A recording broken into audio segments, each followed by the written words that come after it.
দ্বিমতের স্বাধীনতা দিতে হবে, আমার মতামতের স্বাধীনতা এবং সুযোগ দিতে হবে।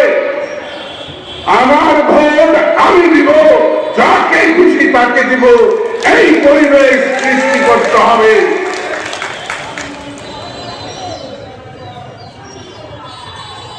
নীতিকুলার এই একটি ইংরেজি শব্দ। সুপরিকল্পিত ভাবে জুলাই আন্দোলন হয়েছে, এটা তো ডক্টর ইউনূস নিজেই বলেছেন এবং তার নায়ক বানিয়েছেন মাহফুজুল আলমকে। তাহলে ওটা একটা ষড়যন্ত্র ছিল, কিন্তু ষড়যন্ত্র করা যায়, ষড়যন্ত্র সফল হয় না, রক্তপাত হয়।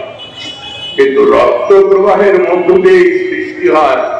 আমরা সেই সৃষ্টি সুখের উল্লাসে আজকে টাঙ্গাইলে মুক্ত দিবসে সেই ঘোষণা করছি, মানুষের জন্য, মানবতার জন্য, সুন্দর এবং সত্যের জন্য বঙ্গবন্ধুর নেতৃত্বে আমরা জাতীয়তাবাদী আন্দোলন করেছিলাম, স্বাধীনতা যুদ্ধের পরিস্থিতি তৈরি করেছিলাম। আর 25শে মার্চের রাতে বঙ্গবন্ধু ঘোষণা দিলেন, বাংলাদেশকে স্বাধীন করো। আমরা যুদ্ধ করে বাংলাদেশকে স্বাধীন করেছি। মানুষ কোনোদিনই একমত থাকে না। আপনারা যারা বলবেন এখনো এতপথ, আমরা আল্লাহর নবী প্রচারিত মুমিন মুসলমান, কতটি মাযহাব।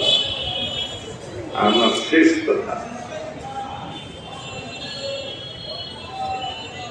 জনাবরা,